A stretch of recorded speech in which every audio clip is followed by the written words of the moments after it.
Yo! What's up mga boss? Welcome back sa panibagong vlog. And for today, samahan niyo ulit ako sa ating daily grind. Delivery na naman tayo, kayod para sa pangarap. Alam niyo naman, hindi biro tong ginagawa natin. Araw-araw na sa kalsada, ulan man o init. Pero laban lang, kasi bawat biyahe, bawat delivery, isang hakbang papalapit sa goals natin. Actually mga boss, kaya ako mas lalong nagsisipag ngayon kasi may binabalak akong bilhin na pyesa para sa motor ko. Kailangan ko i-upgrade para mas maayos ang takbo, mas safe, at syempre, mas pogi tingnan. Eto na, may order tayo dito. Salamat sa mga nagtiwala. Tuloy-tuloy lang tayo sa trabaho, walang susuko. Pero bago tayo magtuloy-tuloy, mukhang kailangan na natin magpagas. Grabe mga boss, ang mahal na talaga ng gas ngayon, no? Parang kada linggo tumataas. Pero wala kailangan natin to para sa hanap buhay. Kahit masakit sa bulsa, go pa rin tayo.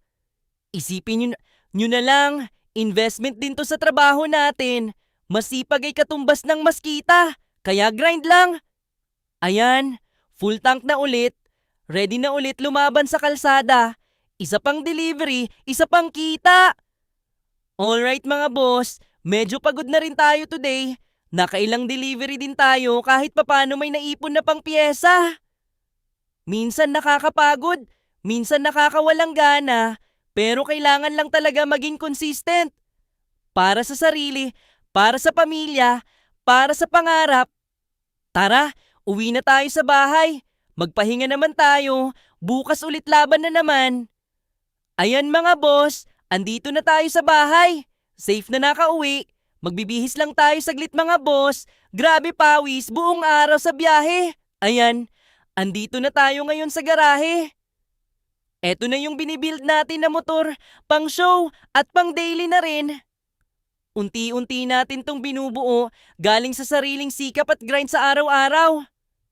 Hindi man mabilis, pero sigurado, lahat ng pyesa dito pinaghirapan, kaya sobrang sulit sa pakiramdam. Yeah, yeah, yeah, yeah, yeah. Wow.